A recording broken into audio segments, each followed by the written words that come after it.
In this video, we'll explore how to do touch command. First, we'll go to System Model. Then we select Equipment and type the item name. Then we fill in the information.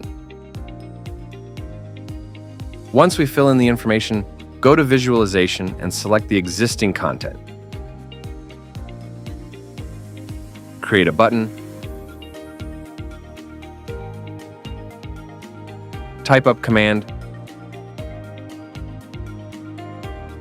Then type the command in the box above the screen.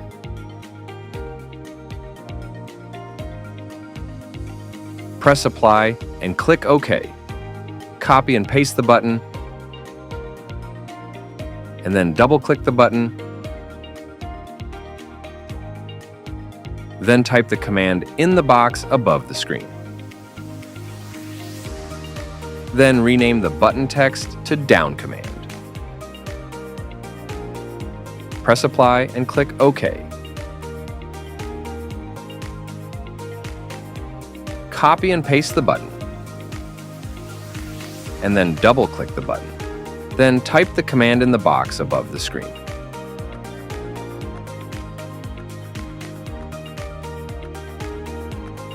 Then type 100 milliseconds in the repeat rate box. Then rename the button text to Repeat Command.